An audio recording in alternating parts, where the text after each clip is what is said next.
Shotgun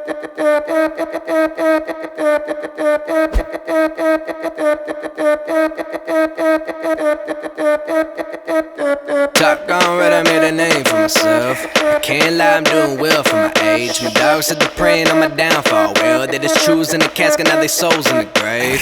I'm a star right. I want people to understand that there's so much to life, whether you're the CEO or the janitor. Giving everything you do at 150% will change your mindset and your perception of what you're doing.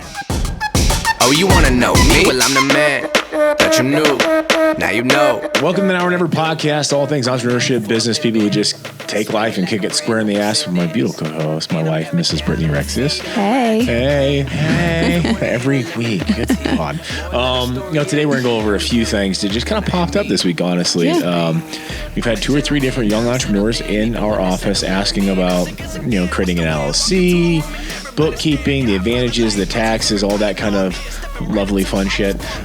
So this would be kind of like phase 1 of that for the first half of the podcast. I think in the next week or 2, I might bring in my brother Craig, who's a tax attorney. Yeah. And maybe my CPA, Aaron Hoffman, to go like the 2nd level and 3rd level so people can get deeper. We'll go over the basics today of what we've done for a lot of our franchisees and our companies. Brittney obviously has been in bookkeeping and accounting for too many years. Since before computers were made. And they were using little tack to count things back in the late 1800s. Anyways, she still has, we had to go buy a 10 key. Funny story. So a 10 key is one of the old. It's the greatest thing ever when you're a bookkeeper. It's whatever. It's the old big calculators that print off little receipts. Laura, have you ever seen one of these? All right, so what we had to do, we had to go back to the 1985 section of Office Depot and dust off shit. They had to move a bunch of 8-track tapes and some VHS tapes. Be kind, rewind, for all you people who commented. Thank you. Your mom commented on that, by the way, which was awesome. So that was. And so that's how old school Brittney is. But she also can do in about an hour what takes most people a solid month on their books. So she's actually helped a lot of our franchisees do their bookkeeping. Yeah. Done rescue accounting for a lot of companies who were years behind. Been a controller for a hotel with all sorts of different things, and then obviously all of our companies. So this is what you have here is a lot of experience. I've been doing the books for our companies for 10 years, and it's probably what I spend the most amount of time doing is our books. Just to reiterate how important that is. So we had a couple of entrepreneurs who had tax ID numbers. Understand that a tax ID number is an EIN, an employer identification number. It's a federal number. It's like a Social Security number for your business. Mm-hmm. Now, you can get one of those and still be a sole proprietor. So explain a sole proprietor, I guess. Sole proprietor means that you as a person are the owner. You're the person, whereas an LLC or any others are the business is the owner. I guess it is. I mean, as a sole proprietor, you're just an individual running a business, and it's all on you. You are the business. So, you are the business. You can have a business bank account as a sole proprietor, but all it really basically is an extra checking account. It's nothing special about it. There's no liability. Like if you're a hairdresser and you burn somebody, you're 100% liable personally. Everything you own personally is liable. If you own a house, if you own a car, home, all your assets. So limited liability company is exactly that. An LLC, which a lot of people are familiar with the name, but it's a limited liability company. So let's say if you want to start a Rexius store in Council Bluffs, and you can be John Doe LLC, doing business as a DBA. Have you ever heard that term? Doing business as. Your LLC name does not have to be the same as your business. It's what your state incorporated is. Doing business as a Rexius in Council Bluffs. Yep. Now, let's say you do something stupid, God forbid, and somebody falls in the ice on the outside of your building, and they try to sue you. They're suing John Doe LLC. They're not suing you personally, John the owner, and that's what it means. Yep. And so, Iron Heaven LLC is its own entity. It's owned by 2 other entities. Rexius Nutrition is a corporation. I'll get into that in a minute. And it has its other entities. Yep. Even though you may see Rexius Nutrition Norfolk, Rexius Nutrition Elkhorn, those are all separate LLCs of their own ownership, doing business as Rexius Nutrition. So, so the thing is, people are like, well, I already have a tax ID number. Okay, that does not mean you're an LLC. That means you went to the feds. Yeah. Because you didn't want to give out people your Social Security number. Very smart, by the way. Don't give that out. The next thing you know, some prince in Lebanon is stolen your ID. This happens. Actually, that's why you never got your Social Security number. Anyways, you can have a tax ID number, but it doesn't mean that you're an LLC. So the process of getting LLC is you're files of incorporation, articles of incorporation with the state. Yep. So usually I suggest doing it in the state that you're actually living in and doing business in. Otherwise, the state can throw a stink. Yes, you could go to South Dakota, you can go to New Hampshire, Florida, where there's no state incorporation tax, where maybe it's got different rules. But if you only do business in Nebraska, the state of Nebraska is not going to like this, and they may fight you on this. I know I've had this with the state of Tennessee. Is a really weird state. It's a lot like Nebraska's as far as the unicameral. Texas is too. Texas is too. Like Texas, if you're not you're operating in the state of Texas and you don't have another actual business operating in their state, the state of Texas makes it a colossal pain in the ass to get a sales tax ID to even begin operating. So that's why. So people, they watch a lot of these podcasts from other people who think they're super smart, who give you those, 2-sentence snippets like, do this. Oh my God, that's brilliant. Yeah.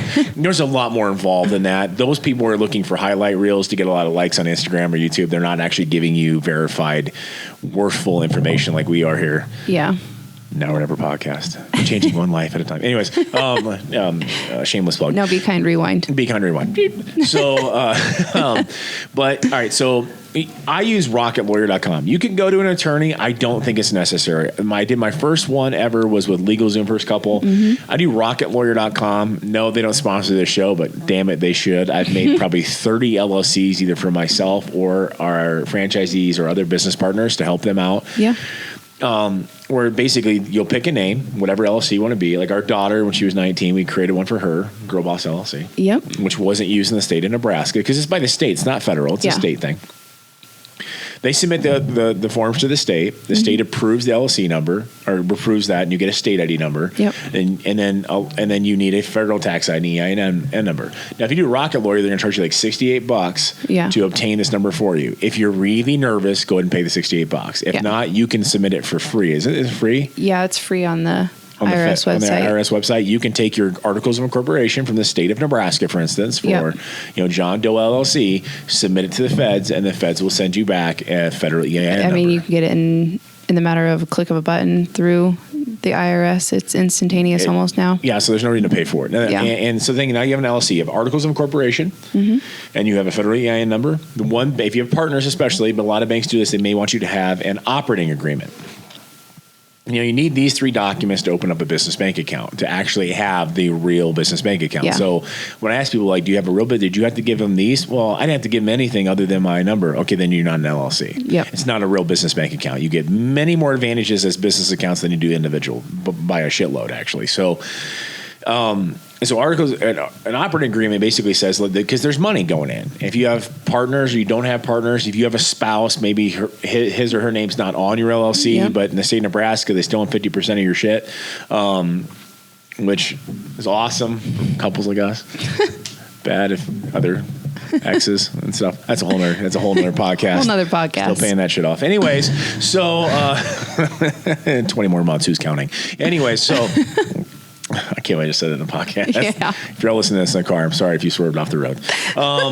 But anyway, so it's an operating agreement that says, like, this is how long, if somebody has to leave the company, they have to buy out shares, or they have to do this, or they don't get bought out. Here's how much they came in for. So that way the bank has a record of what the rules are in case you buy somebody out, somebody leaves the company, somebody gets kicked out, to know that, okay, this person can or can't grab money from here because these rules have been met. Yep. It's basically, otherwise, there's no way for them to know if you're lying or if they're lying. So exactly. You'll need, and a lot of times that's an extra document you have to buy. I also use rocketlawyer.com because it's like $30. It's official. It's sent to me. I can send it. They'll even do almost like a DocuSign kind of deal on these deals. Rocket Lawyer really should sponsor this podcast. They really should. We're gonna I can't even count how many people we've sent to use Rocket Lawyer. If I literally say 50 or 60 companies have made there.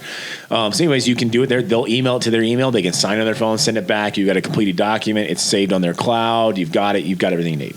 Not saying that LegalZoom isn't good, but LegalZoom, the first time I spent like $800-900. The next one was $200, and that's why I went to Rocket Lawyer, because I'm a cheap ass. So they even got that from the last 20 some episodes. You can figure it out now. I'm a cheap ass. So and that's the real advantage of LLC. Now, it's limited liability, it's protecting you. Also, there's a lot of tax advantages for being in an LLC, even if it is just you, because now certain things are write-offs for your business that may not have been before. Now, depending on how tight-laced up the ass your CPA is, and we'll find out when Aaron comes in here in a couple of weeks, or my brother, that they don't, but I don't really think you can write that off. Well, read the tax code and you're going to find out you can or can't. So a lot of our businesses, we have to travel. So two of our vehicles are literally owned by our LLCs. They're owned by the businesses. Now, will your business be able to get a car loan? I've got this. We found this out. Rexius Nutrition has been in business for over 10 years. Not touting, but we do many, many, many millions of dollars in sales a year. Did not qualify on its own to lease a vehicle from Baxter in Omaha. Yep. So I had to co-sign it. So it's still my personal credit, but I wanted the business on there. Yep. So we run through another one of our LLCs. And it is what it is. They always need a personal guarantee. They always need a personal guarantee on a business, no matter what. I don't care how, you don't have enough credit yet. I go, how do I not for a couple $100 a month payment when we have $10 million on the book? That's just stupid, but it is what it is. But it's okay because if you bought it personally, it'd be on your personal credit anyways. Mm-hmm. They want a personal guarantee. We do this with business leases. We usually have to get personal guarantees too for even renting this place out. Yeah. Our house is personally guaranteed to this office space, so don't burn it down, Laurel. Seriously, it would be really, really bad because then we're coming to move in with you and all of our kids and our dogs. So anyways. Hey, they got a lake. They got a lake. Yeah. Burn this shit down. Let's go. But anyway, but now I can actually if I'm leasing a vehicle, I'm writing off the lease payments and I'm writing off the insurance. Mm-hmm. The nice thing about commercial insurance is it automatically has a higher liability waiver to it, 1 or 2 million, where normally your regular auto insurance policies may be as low as 50 or 100, 150 or 300. People get hurt. Accidents are, I don't believe the hospitals are doing coupon codes for anybody right now. Anybody's unaware. So it's just nice to have that extra layer of liability just for any reason. Even if you don't have a lot of personal assets now, I'm assuming that someday in life you probably do want to have some, you know. Let's say worst case scenario, some uncle you don't even know passes away, leaves you $1 million, right? And then next day you get in a car accident with that cheap ass insurance. You had it and now it's gone. Yeah.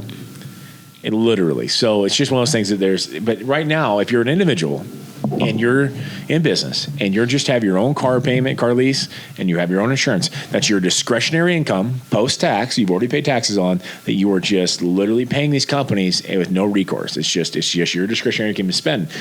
As a business, it is now almost pretty much a pre-tax write-off. Yeah. Because now it's deductible. Now, if you buy the vehicle, even if you're making payments, now you can depreciate it. We do this in businesses like our gyms. Mm-hmm. Where we buy equipment, and there's a lot of different, and this is where CPAs versus you not doing your shit at home on HRBlock.com, you get an accountant. Okay, yes. They may cost a couple $100 bucks. They know all the tricks. I had one in Sioux Falls. His name was Cheatin' Charlie. I don't know if that's probably a good name for an account, but it was awesome. And he really didn't save me that much money, so I don't think he was cheating enough. Anyways. He was probably cheating you. Yeah, probably cheating me. That's why my bill's so damn big.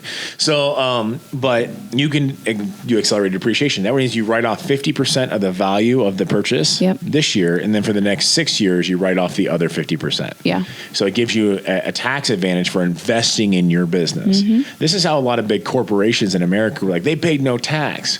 Well, let's say they made $10 billion in profits. And so what they did was they invested $10 million into new buildings.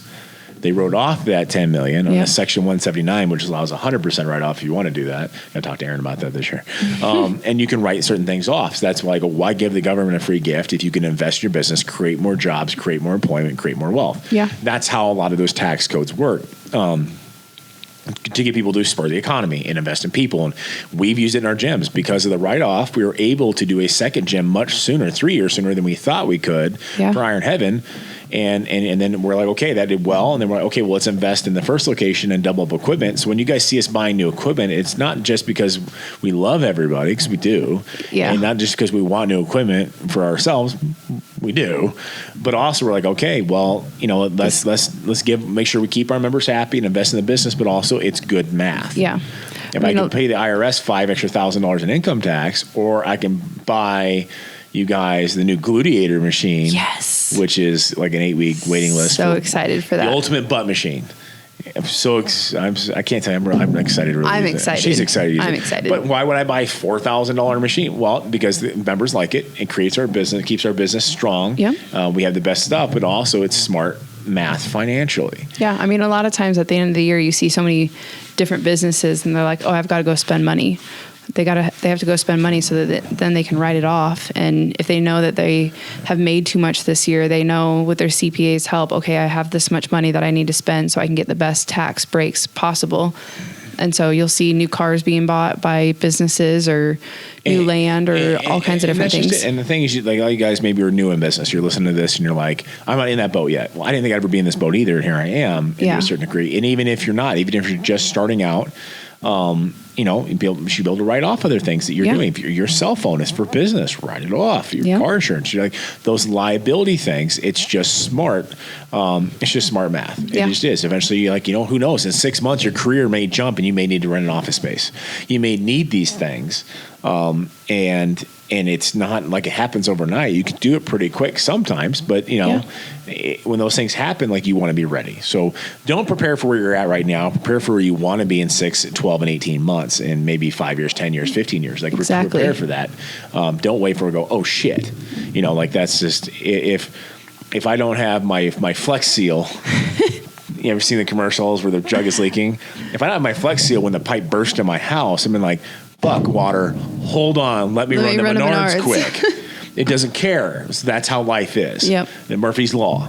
And so that's why you prepare. That's the whole point. So LLCs, it's just one of those things. It's not terribly hard. I think people are so scared of doing it wrong because it looks like a legal documentation. I'm locked in the feds. You can dissolve an LLC anytime you want, guys. It's not hard. Yep. There's a few little tricks and trades and things you have to file with the state, but it's few and far in between. It's when you're especially when you're just a single person owner. But it is just smart that the write-offs they're there. Take advantage of them. People want to bitch about all these big companies and all the things they write off, and I bitch too. Don't get me wrong. Like, the fact that Amazon pays nothing is disgusting, and I'll actually tell you guys at the end of this podcast how they do that. If you guys really want to know, I'll explain to you exactly how they paid no tax. But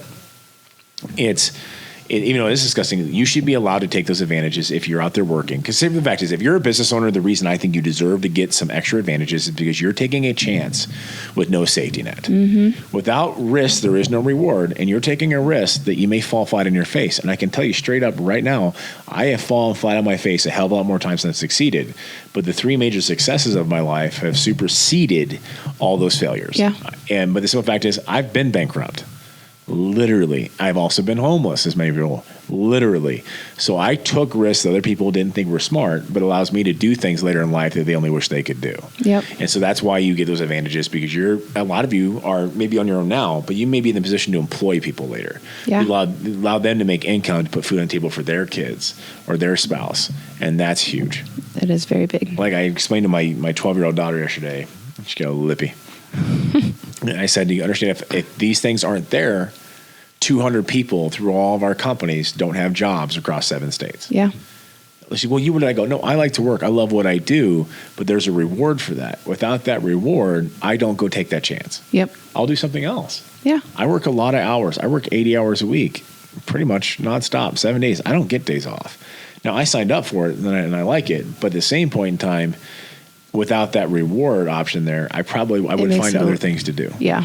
Then that's just it. And so that's why I think people deserve that opportunity. Yep. And I'm glad. I think a lot of people, those 200 some people who work for us, or the 1,000 of people who've worked for us and left or whatever over the last 10 years, are pretty damn thankful that we did as well. Yeah, I agree. And that's just it. I think they're glad that somebody took a chance.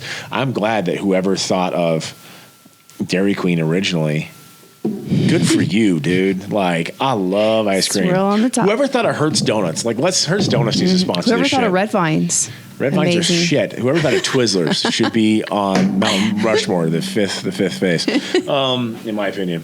But those like, so all those things you love that they just really just give you happiness and joy. Yep. Like, I think somebody had to be insane enough to think that, yeah, I'm going to do this. Yep. And it's just, for me, like, if they're like, and that's just me with everything. Like, I love, like, as seen on TV products, which is more like as seen on Instagram now, but I own all of them. And he can't help himself. I swear to God, when we first started dating, my apartment, I had not just 1, 2 clappers, clap on, clap off, and my shit would turn on. Kid you not. I still buy them all the time.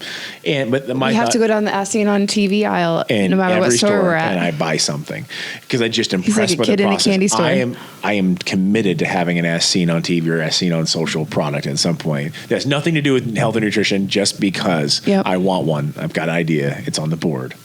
It is on the board. I've been working on this literally since the year of 2008 that I want to see this product off the ground, and I will eventually get there. It's just never like a huge priority, but I will do it. So, but anyway, so that's your big advantage. And it's really rocketlawyer.com. Honestly, DM us. Like, I'm not a lawyer, so I can't give you legal advice, but it's pretty self-explanatory. The other thing they're going to try to do, because all these sites do this, they try to sign up because they make money, is do you want to be Rocket Lawyer to be your registered agent? And they make it look like this big thing. That's who if somebody from the state needs to contact your company, that's the person. Yeah. Well, it should probably fucking be you. Yep. So make it you, and pick your address, and be good. There's really no advantage. Like if you got a couple $100 million going into a business, you're probably not having a Rocket Lawyer do it anyways. Yeah. So but they do it. And it's like so many $100 a year. Or do you want to have the advice? It's free for 10 days. No, guys, it should cost you about $200. Yeah. And be done. It's pretty simple. Now, do you need like the corporate seal and the corporate book and all that shit? Well, let me explain something. I did that when I first started Rexius Nutrition Inc., which is a corporation. We're a little bit different because it looked really cool. And an extra $600 later, it's still sitting in the fucking book, but it looks really cool. I've never used that shit once. So you don't need all that crap at all. But now the difference is, like, you're an LLC and I'm a subchapter S. So there's a C corporation, S corporation, LLC. An S corp is not quite a C corp. I don't have to pay corporation taxes. It still passes through to the individual owner. So if her and I are 50-50 on an S corp, she gets a K1. That's kind of like a W-2 for a shareholder. And I get one for whatever net profits are left at the end of the year. Allows me different tax advantages for the corporation that can write off that as an individual. I cannot. I have to file board of agenda minutes. I have to file them quarterly. I have to file a lot more different taxes. But at the size of my company in 7 states, dealing with different state regulations, it allows me to do different things. Even my franchising LLC is a separate LLC owned by my S corporation that files in South Dakota and Texas, Iowa, Colorado, Missouri, Kansas, Minnesota, and some other state I'm forgetting right now. Sorry, guys. Kansas. Missouri. I don't know. Colorado. I think we named them all. Anyways, but just because there are regulations. So I filed taxes in Iowa last year, Texas last year, Nebraska, and all these states based on what the advantage is. And that's what a CPA is for. It costs me an extra $15 every other year for the biennial report, and that's all it is. It's really no different. It's just a pass-through. So, and that just allows us to have certain layers of protection. And I know it may seem complicated, guys, but it's really not. If you're just, I'd be like, do I need to be an S corp? Or, do you have a lot of shareholders? No? Okay, then no. Yep. So if you're going to have investors who actually hold shares in your company that aren't involved, make it an S corp. The difference is now you'll get a salary just as you're an employee of the company. I am an employee, and so is she, of Rexius Nutrition Inc. I'm the CEO. She's the CFO. We get payroll. We pay taxes on ourselves through the company. Yeah. And then we are also owners, along with other silent partners who get K1 forms and distributions from the business. That's really the difference. As an LLC, if you're both operating, or all 5 of you are operating, you're all taking an even split, you're all putting the equal amount of time, then it doesn't matter. Then I would just stay as an LLC. There's really no reason. If you have silent partners, that's where the S corp comes in play. Yep. So that's really the difference. I'm at the size now with how much business that I probably should change to a C corp. Now you're like, well, what's the difference? It means I have to start paying state corporation taxes, which I don't do now. It's all on me individually, which means that now instead of money passing through to the owners, it can stay inside the company. And that's how a lot of companies, like if companies pay out dividends or don't pay out dividends, they're C corporations. There are advantages tax wise. If the company's doing very well, as far as how you can pay yourself, you can actually have a wholesale insurance life policy on yourself. We talked about this, where the company can pay for it for you as the executive and write it off, but you as an individual don't claim any income on it. It's kind of like one of those golden parachute packages. So let me explain something. So I went pretty much bankrupt in 08, 09 when the housing crashed, the market crashed, and all these dirty ass CEOs on Wall Street, right? And I thought most of them sucked too, but I kind of got motivated. I was like, tell me about these golden parachutes. What are these things? I want one. Because I am broke off my ass, losing my house, and I'm just devastated, lost all my stocks in these bank stocks and watching these assholes. Yeah, the prick from this bank got a golden parachute with an extra $10 billion. I'm like, what an asshole. I get one of those. I want one of those. Well, I mean, that's what a lot of people do. I want, it should be fair. I'm like, okay, well, nobody's going to give it to me because the government promises a lot of shit that they'll never do. And I've worked in Washington enough to know that they're all full of shit equally. I mean, yeah, some are a little bit more skilled than others with their bullshit, but they're all still full of shit. Some are just able to disguise it better than others. Yep. Anyways, I was like, how do I get me one of those? So I started researching. This is one of those things. Now, I'm never going to be in the $1 billion club. I mean, it never going to mean as an individual income in the $1 million club. If we ever get there, like shit, we're going party. We're going to hang out with our new friends in Baja. Anyways, I thought we were just going to Sizzler. Going Sizzler. I say that a lot. Sizzler's even around anymore? I don't know. Does anybody remember? Well, we're going Sizzler. Oh God, that used to be the thing. Yeah, so terrible. Just like Chili's, they got my baby back, back. Chili's, yeah, baby back ribs. Anyways, okay, Chad's gonna make that into a snippet. I guarantee it. We're talking like back when people actually watched TV and had commercials. It was fucking nuts, and you had to because that's all there was. Yep. So anyway, I don't fucking got on that tangent, but we'll never be in that club. But I wanted to be able to protect our family, and at the same point in time, like. I know I'm not going to get political with anything ever, but with taxes, the tax rate now is down to 22%, which has only happened since 2016. Before that, we were 35. We were the highest in the world by a shitload almost. Not the highest in the world, but we are damn close. Most competitive countries are at that level. And so you had to get real creative. When I was 24 years old, I made my first income out of house. I didn't know anything. I didn't know any of this shit. Yeah. My IRS or my tax guy's off. He goes, pretty well. We were able to do some things for you, though. Sweet. He goes, you owe the IRS $9,000. I threw up in the trash can in his office. I was 24. Are you out of your fucking mind? At 24, you don't. I went and bought that. a house. Put my down payment on a first house. It wasn't even 20% down because they fucking saved 20% down, anyways. And I bought a car, and I had a baby coming on the way at the time. I done spent it because, it's the American dream, right? Home, car, kids, and I got to pay the IRS. So I'm in debt. By the time I paid it off the next year. Because I didn't prepay because I had to pay off that $9,000 debt. I had a new tax year. Yep. Guess what happened then? $14,000. Threw up outside the office that time. Time I paid that fucker off, 18, 20. I played this rat race. What I call today slavery and indentured servitude is being in debt to the man. Whether that be credit card companies, banks, hospitals, whatever. Constantly, always, all your check has to go to paying off previous debts. Yeah. Is what keeps you locked in your place and keeps you docile and keeps you quiet because that's how they control you. That's how they take away your stuff. They take away your home. All those fears come in play. And that's what happened to me for probably 6 or 7 years. So I was finally able to get out of that, start investing. I'm like, I'm going to invest a little bit. It took me 6-7 years. Shit you not. I'm going to invest heavy into bank stocks. 2009. They all Fuck die. you, banks. Anyway, and that's where I kind of got to the point, I want to be smarter about it. And we're finally in a position where there's a lot of advantages, but it's just, this is where you get to a good group. I know there's financial planner. We had Kath Darrison on, and she's got her financial planning group, and I think Britt's going to do some, and Britt's going to work some more on bookkeeping. For a lot of people, if you don't understand how to keep your books. Yeah. It's a huge when shit thing. hits the fan, you need it right now, and all of a sudden you haven't done your books in 4 months, and you really don't know where you're at. And that bank needs that information today. Yeah, Let's say there's an opportunity. There's for instance, I sent out an email or text message to all my franchisees and other business owners I knew that, hey, the state of Nebraska reopened a grant application, $12,000 for small business eligibility grant, and realized, oh shit, I don't have my quarterlies, I don't have anything done. That shit was due 2 months ago. Yeah, I had this conversation with a dozen people. And oh shit, they're going to lose out on $12,000 cash money, free, no hands tied, because they didn't have their fucking books done.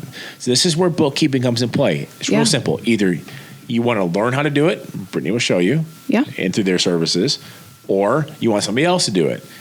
Either way is fine. Just understand, be like, well, I'm such a cheap ass, I'm going to do it myself. That's not a response because you will not give it the attention, the time, and detail it needs. It's worth, I mean, you can hire somebody to look over your books once a month for a couple hours, real cheap. Yeah. If you're going to pay somebody $100, that's cheap. Look, just to go over, make sure your shit, help you with the quarterly, help you with the sales, and be done. Yeah. Or however much, depending on how complicated your system is, because it's, like I said, it's vital. The leaky pipe in my house isn't waiting for me to run back to Menards to get, Flex Seal just because I didn't happen to do it in time. That's how those things work. Your books are kind of the heart of your business. Everything kind of runs through it and pumps everything back out. If you, I think Tyler on one of the Dads Who Lift podcast was talking about how he just kind of went for this huge job. Well, some of those huge jobs will say, okay, well, show me your P&L, your profit and loss statement. If you don't have that, if you're not up to date on your books and you don't have that, you're going to miss out on this massive income, this massive job. Well, listen, and that's why we help all of our franchisees when they go to the bank write their business plans and give them 24-month projections. I know what the banks are looking for. And you'll sit there Googling for fucking weeks being like, what the hell? And that it scares people away from business. Be like, no, our job isn't to help you just open up a nutrition shop in a badass spot and sling some subs. Our job is to teach you how to become business people. Right. And that's our goal, that they eventually don't need us at all on the operations side. And me getting into like that 10th level of things. And that's where I'm like, hey guys, check your P&L and your balance sheet, kick it out, get it up to date with your quarterly 941N forms because there's a grant application. Yeah. That's my job. And then my job is to say that lingo and have them understand it. And some of them are like, hey, I don't want to. Okay, who's your accountant? Because I'll pop them on it instead. No right or wrong. Right. You need to audit yourself. What are you good at? What are you not good at? So anyways, that's kind of first level. We're talking about bookkeeping and accounting and being an LLC and a corporation. It's worth it. That's what these podcasts are for. I didn't know any of this shit, and I wasted $1,000 or all these money on these LLCs not knowing shit. A buddy of mine went to a lawyer, charged him $1,200 for a basic LLC. I could have done for $200.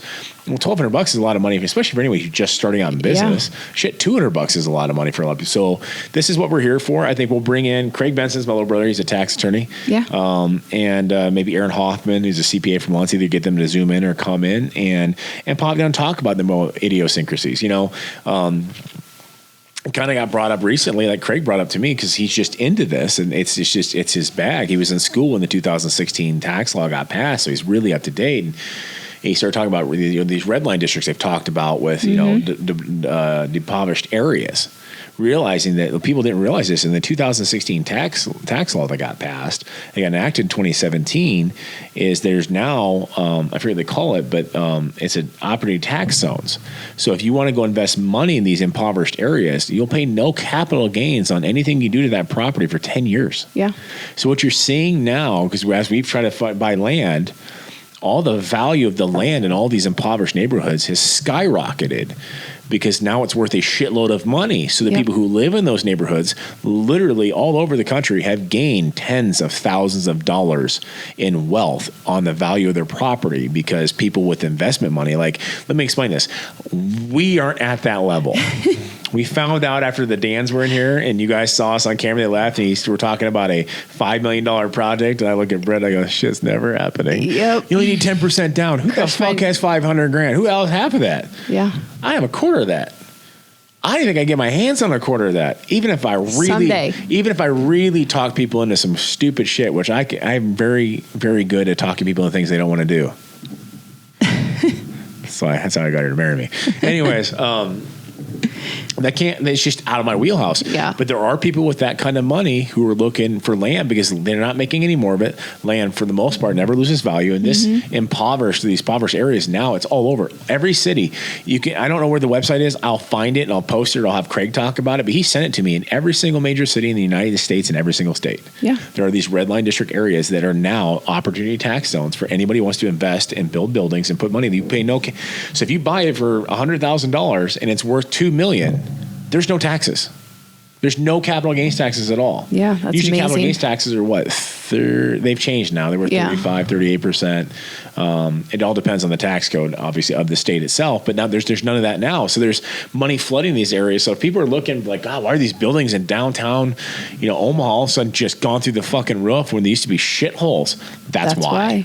Yeah, because people are pumping money in these areas. And so anyway, it's just one of those things. Like, I'll have Craig talk about that. There's a whole list of things with these different acts and things you're available for. And like we've talked about, if you're with your spouse or significant other, and like for us, traditional marriage, like make her a 51% owner instead of me being a 50-50 because she's available for female owner business tax credits that I'm not available for. Well, let's do this. I mean, why not? Yeah, flex on them, girl. Yay. Anyways, even though she eats red vines, that's okay. We won't, They're the best. I love you in spite of that. Anyway, so, but we'll bring those guys in and we'll ask, if you guys have questions specifically, email them in to Rex at rexiusnutrition.com, and we'll bring them in the next podcast, and we'll literally ask them, or DM me on Instagram if you want. Don't expect a response, for shit's sake. I get a couple thousand messages a week. We'll get into that in a second. We're going to go to some of the Q&A we got yesterday on social media. But please understand, I had some kid messaging me, and I didn't even see it. Like, Jameis saw it and messaged me about it. I had been there for sitting like 3 question marks replies because I hadn't looked at it fast enough. I had 700 Facebook messages in the last 7 days on my personal messenger. I have all notifications for Facebook Messenger turned off. I don't even look at them. LinkedIn either. I have probably 400. I'm terrible with it. I was at least 1,000 on Instagram. Guys, like, it's not like I'm like, oh my God, we're so big. Like, I don't have anybody to, like, we have some people help us with this as much as possible, but I have businesses. And each one of those business pages that we also get 1,000 messages has a manager who I pay. And I pay a lot more than my competitors do. Let them do their job. In fact, they get butthurt and kind of territorial when I step in their zone, because that's their baby. That's their zone. They get profit sharing for that store. Like, we share everything with our staff. Let them do their job. I didn't put Slack jobs in there. I didn't put cashiers. I put specialists in those stores. I've hand selected most of the managers who work for me personally. Let Cody and JD and Kelly and Jama and Jack and all my folks out in Kearney do their job. Coming to me, well, I want to talk to the man. Well, listen, I get it. I'd love to help everyone. I can't possibly do it. Yeah. So, I mean, they're in the store every day. Part of the social media question yesterday is like, how are we going to respond fast enough? I didn't even put a response to it on my story because I go, what the fuck do you want? Like, listen, I want Bill Gates to fix my Microsoft computer. Microsoft. I'm not saying I'm Bill Gates, but, Warren Buffett owns Dairy Queen. Yeah. I need him to pour my cone for me. Well, yeah, I'm nowhere near that, but guys, I am fucking busy. The difference is they have like 95 assistants. I don't. I do have 6 kids, though, who I'd like to actually see me during the daylight. So I can't get to everything. I have a staff. The term "it takes a village" is existent. Like, we want to help everybody. You're better off going to the business pages. Yeah. Because they'll make sure if something important. And my staff, if they don't know something, they're not egotistical about it. They ask. And that's where it helps me help the most amount of people. So they're on there. But we're going to go through some of these questions, and just for fun, just because I put a lot of them on my story. I never had that many people. It must have just been a good day. A Wednesday thing. I don't know. I had like all those, like 4 hours. I had like 50 of them. And I think I'm 100 of some deep now. What problem do most entrepreneurs face and get the most questions about? And I put this on there. It just happens to be in my position because I have a lot of new people, which obviously the basics, LLC creation, taxes, how do I get investors, how do I find a loan? That stuff's pretty basic, which we've gone over.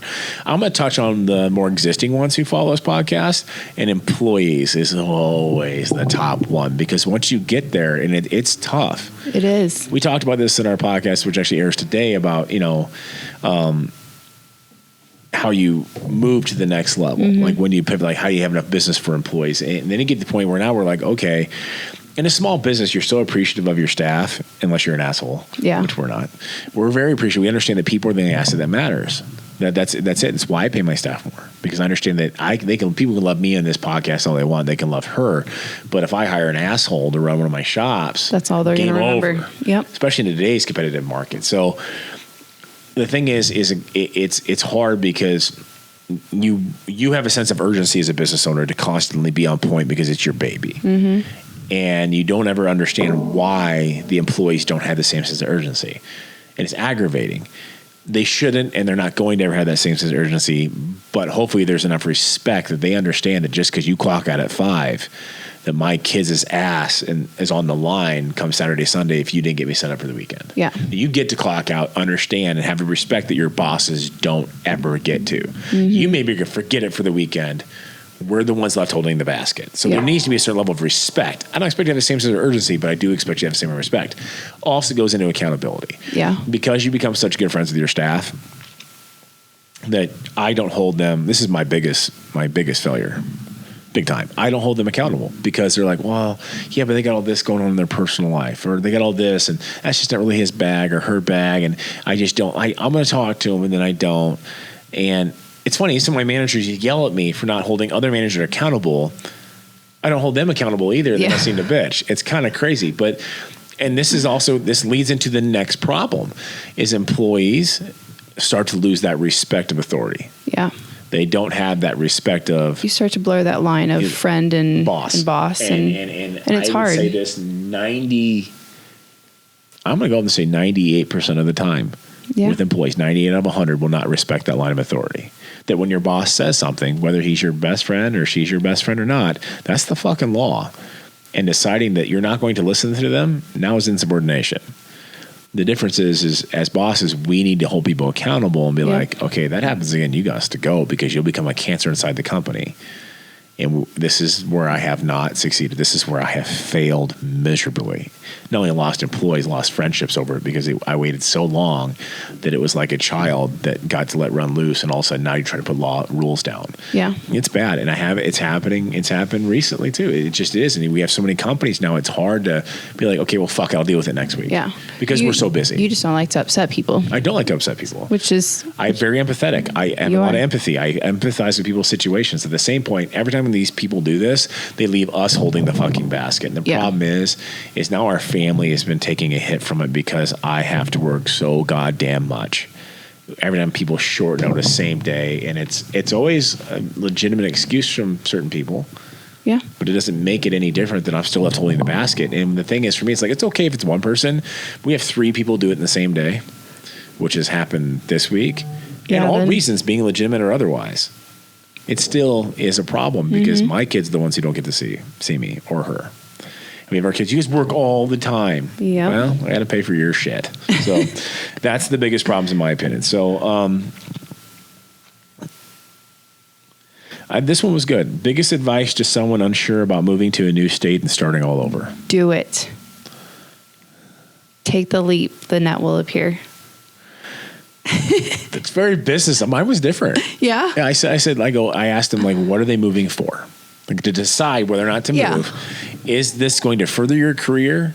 Is it going to put you closer to your 5, 10, and 15-year goal? And does it feed your soul? Yeah. If you're running away from something, don't do it. Because your problems will always just follow you. If you're going there just for a guy or a girl because they're so dreamy. No, don't do that. Dumb as shit. That's dumb. Because now you've put your entire life and hopes and dreams onto one other person. And let me explain to all you young people in relationships. No person can fulfill the internal desire you have for accomplishment. You cannot put that on someone else. Nope. Financially, emotionally, or otherwise. Yep. No one will ever meet your expectations. I see more relationships fail because someone put all their hopes and dreams and aspirations on another person's shoulders. Yep. And so when they weren't where they wanted it to be at 30 or 25 or 20, yep, they blamed the other person instead of looking in the mirror. I think we as a society don't like to take personal responsibility for our failures. We look to blame everyone else around us. And personal responsibility is the difference between being an adult and being a child. And I tell my kids when they screw up, I fuck up daily. Yeah. Ask her. I say dumb shit. Then I'm like, to grab the words that come back out of my mouth. I'm like, fuck, I'm sorry. I'm also not too egotistical to not apologize. Right. Somebody else has an issue apologizing. I don't know who you speak of. I'm sorry your feelings are hurt. It's not an apology. Okay, be kind, rewind. Get back on the topic. Okay, so... See, she's laughing. See, that's it. See, but in the same point that I've seen that, that's why I said that. Like, people need to look internally at themselves. Yeah. We've seen this. So many relationships fail because your career didn't go where you thought it was going to go. Yeah. You didn't get the house that you dreamed of. And this is where a lot of these kids, the 18 to 22s, fuck up. And this is where social media is dangerous because everyone sees somebody driving that Maserati, everybody sees living in that 7-bedroom house. And so when they don't get there by 30, because, well, wait a minute, I'm going to be the influencer. I'm going to be the one who does that when it doesn't happen. Because you don't get anywhere without working your fucking face off. Yeah. And people think they're trying to outsmart hard work. You can't outsmart hard work. Nope. You can work smarter, don't get me wrong, but you can't outsmart hard work. It doesn't happen. There's the people the few people in the world who are billionaires, trust me, for the most part, they're the exception to the rule. Yep. 99.999% of us are the rule.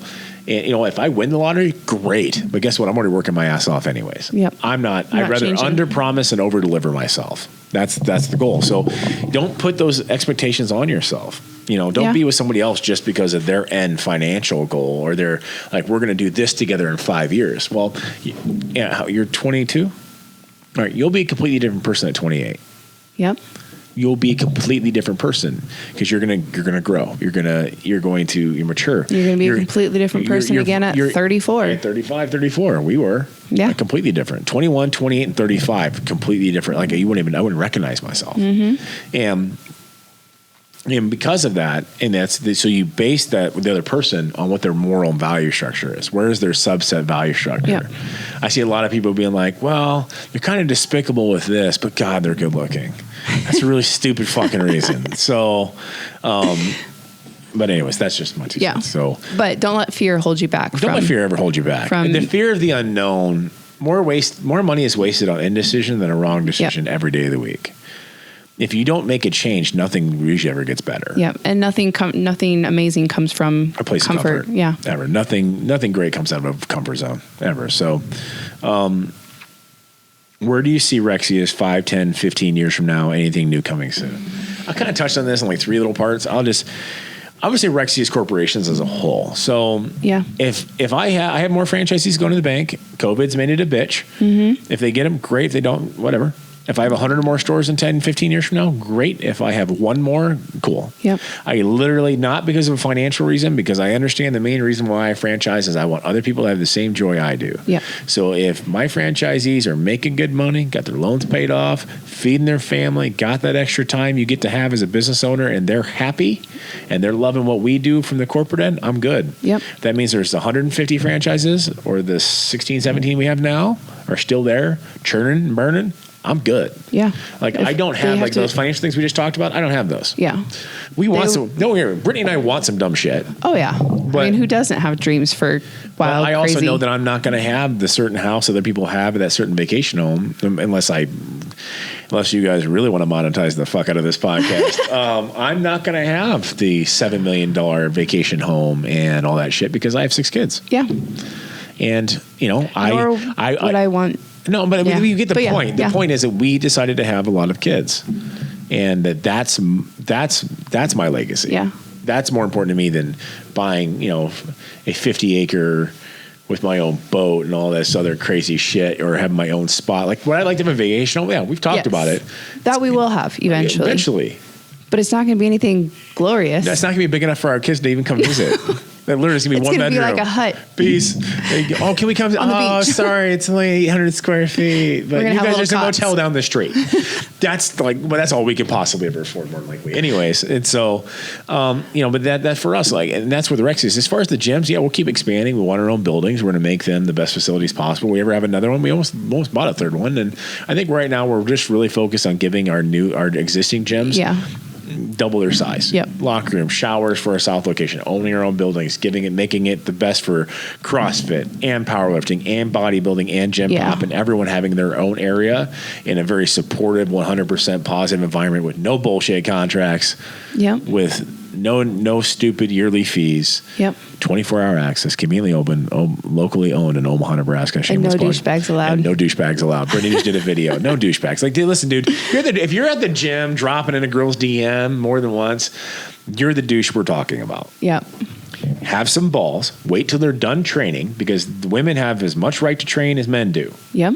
Wait till they're done. On their way out, say, hey, my name is this. It's nice to meet you. Catcalling doesn't work. Catcalling doesn't work. Listen, have some sack, man. Stand up, introduce yourself. When they're done, be a gentleman. Open the door. Yeah. Chivalry's not dead, folks. Bring it back. And at the same point, if somebody says, I'm not interested, let it be. Let it be. We've had guys leave our gym because women have done the same thing. Yeah, it goes both ways. Literally. He was so offended. It was so repetitive for weeks. He literally dropped his membership and hasn't responded to me since. Yeah. It goes both ways. Good God. That's not what Iron Heaven's about. So if you haven't watched the video yet, go to Iron Heaven's page. It's awesome. I didn't let her say douchebag on camera, but she can on this one's a podcast. I had to throw it in here. What would you say to someone seeking their purpose? And this is the one, this got me yesterday. That's good. I nailed it yesterday.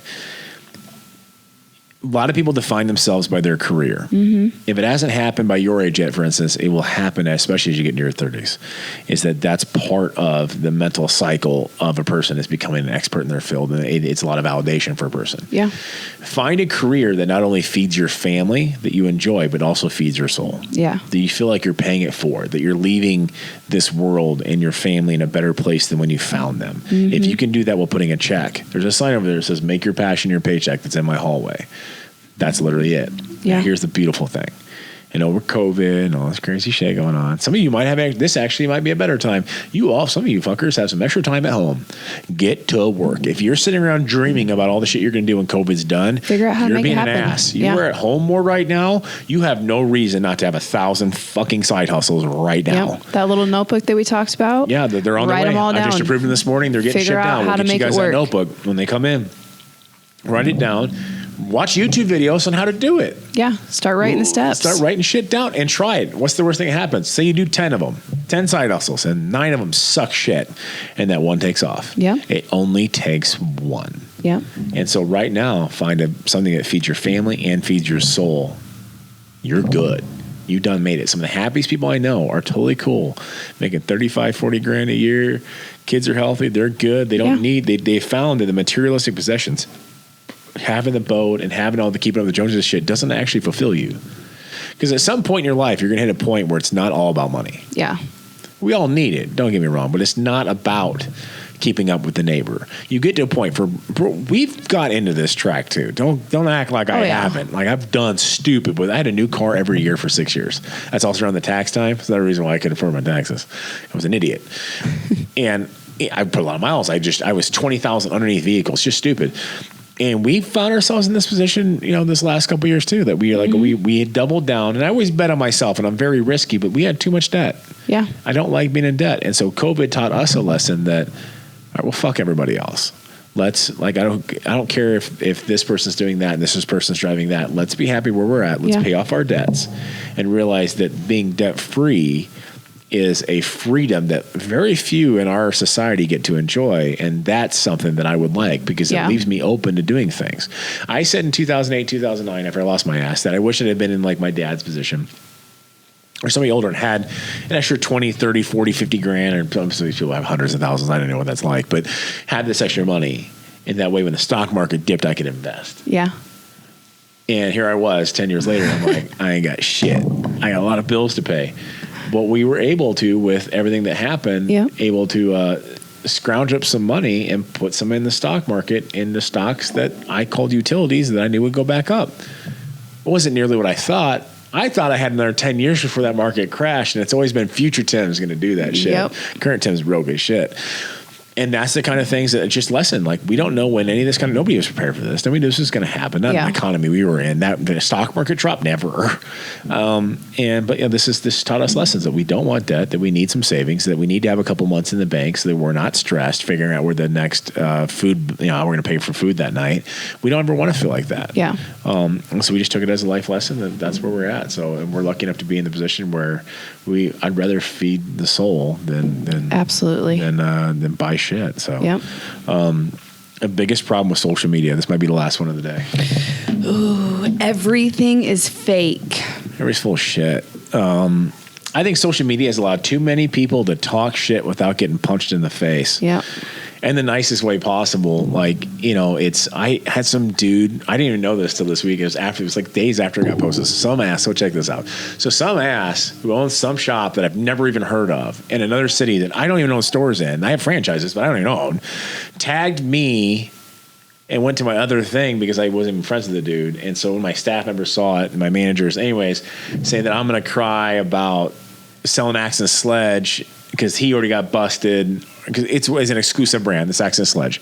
We're their number one retailer in the United States. So, of course, we have exclusivity. Excuse me for being good at my fucking job. And some dude just learned. So they were attacking back and forth. And I'm like, I don't know who the fuck you are. Like, would you come up to me and say this shit to my face? Doubtful. I don't even know who you are. And then he put in the call, like, Tim's done a lot of people. I saw this is on this days later. The fact this dude thinks he's in the Fokker inner circle of trust, and yet I don't even know who you are. Wouldn't know if you were standing in front of my face. But you want to talk shit. For what? Because I know a lot of people Tim's done wrong in the past and present. No, you don't. I guarantee you fucking don't. If you're talking about employees I fired, that's not people being done wrong. That's you getting fired for being bad at your fucking job. That's life. Yeah. No call, no show, you get fired. You lose money, you get fired.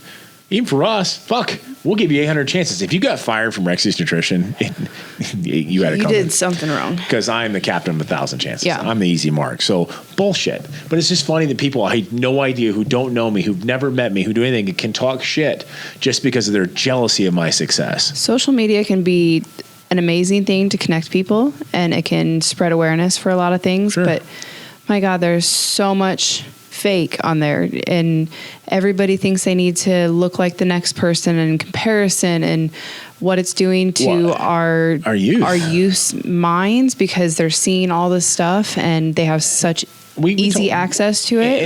And this isn't easy, because we've discussed this morning for this podcast with some of our kids and some of the stuff that happens. Let me explain something to you. Like, I want you as parents out there to change your mindset when it comes to social media. People getting attention is a drug. It is. It is a drug. It's addictive. And then it's always the one up for more and more attention. They see other, especially females, getting more and more attention for, well, showing their ass. And that's how they get there. And it never leads to anything, because people look at your ass with ass. Now check out my mind. No. Yeah. It's never going to happen. But the thing is, it's addictive as a drug. Mm-hmm. Replace the word social media with meth. Do that. Kind of came up to us this morning. We're like, that changes it. It does. And because you parents out there are paying for those cell phones, and you allow it. I got college girls we've seen that who are still living on mommy and daddy's dime, posting their ass, and there's no dad on the planet that's sitting there. Look at my daughter. I'm so proud of her. So proud. You can literally see her taint through that picture. It's so great. They're so glad I bought the 11 Plus with the extra cameras. So you can really see the nipple through there. That's great. There isn't a fucking father on the planet, unless your cousin Eddie from the Griswolds, that is fucking proud of that shit, okay? But you're enabling it, dude. Yeah. And I will not lie. I have changed over the last few years, changed my tune on kids and social media and all that. And now it's like, okay, how do you reel that back? And it's hard. It's hard, but there has to be. I mean, our oldest was easy with it. I think because our oldest was easy with it, I was ill prepared for the other ones. Yeah. Because she was easy with it. She was just good with her structure. Her moral value code was real firmer than ours, honestly. We were like, go smoke some weed, have a little fun. She's like, no, you guys are wrong. I'm like, fuck, okay, we'll do it. Like we were like really, like she was probably better influences on us than we were on her. And these are true fucking facts. So and I mean, the times have also changed since she was young and had social media. I mean, influencers were not a thing when she was first into all the different social media platforms, and now that's all you see, and it's influencers that are influencing in such a slutty way. I'm sorry. I'm just going to say it because it is. And it's turning. And the thing is, they're addicted to this attention. Yeah. And these younger girls, especially girls, so I see boys doing it too, are addicted to this. I see it in the fit guys community. The fit community, like it's ridiculous. Yeah. And the funny thing is, I'm not going to call anybody out by name, but I can see when you buy your likes, dude. Yeah. Unless you've got 900 friends living in some other country whose names are all symbols. I don't know how you got that branched out from West Omaha. We're aware. Yeah. I mean, of your attempt to try to be desired by other people when you're full of shit. And it's just, you're not fooling anybody. Wow people with your mind and your intelligence and your kindness and your fucking actions before you wow them with your ass and your tits. The old expression, abs. Walk the walk instead of talk the talk. Go fucking do it. Yeah. There's people like taking pictures set up in a jet that's not really a jet. It's like in a studio. How about you let somebody catch you off camera, scooping up meals at the homeless shelter or the open door mission, or get on to Sienna Francis' house like we did with the cheeseburger van, pass out cheeseburgers to guys who couldn't make it in the home. Like what that'll do something, because people start to pay attention to what the fuck is this person about. Yep. Well, I mean, the way I explained it to one person was, can you take that picture, and if you're a Christian and you go to church, can you take that picture and walk up to your pastor and show it to him and be proud of yourself for that? Or is that something that you would want to hide from them? Yeah. Like I said, replace the attention word on social media to meth. I'll do anything for the attention. I'll do anything for the meth. For the drug. All right, so let's say that kid is addicted to meth instead. And you as the parent are paying for their phone. You're enabling. And their apartment and their gas money and all that kind of stuff and giving them cash. Are you enabling the addiction? Yep. You are. Now take that word meth back and put back attention. You are enabling the behavior. Yep. Now, if you're a grown-ass adult, you work your ass off, you pay for your own phone, and you want to be a hoe, that is your right. It is your right as an American.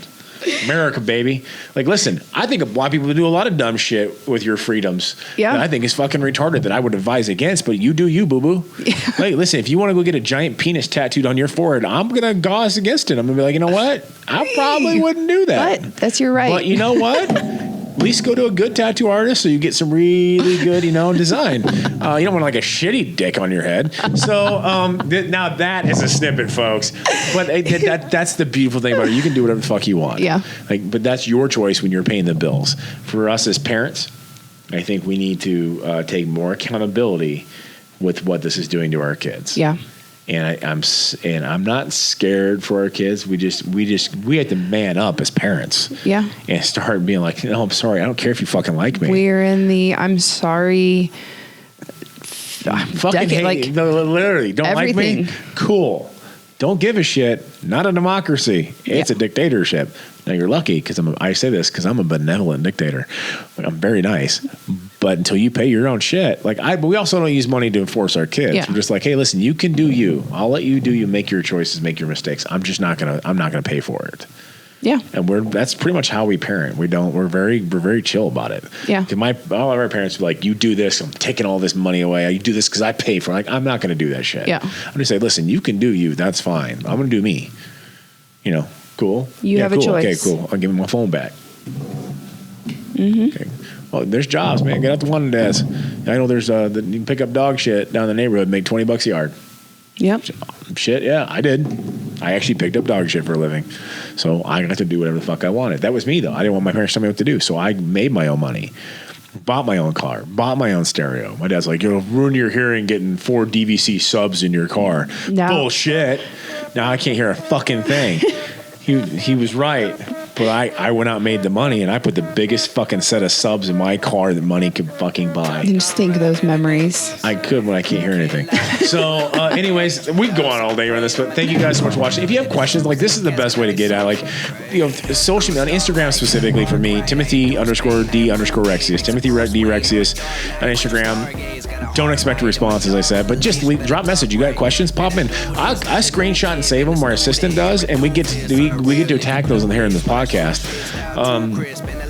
As long as they're tasteful, don't send me any thirsty shit. Yeah, she'll cut anyone, guy or girl, doesn't really matter. Yep. But and follow us on the podcast. Now We're Never Podcast on YouTube, SoundCloud, iTunes, Spotify, TimRexius.com. That's TIMREXIUS.com. Gives you links to all the episodes, past and present. New episodes every Thursday at 11 a.m.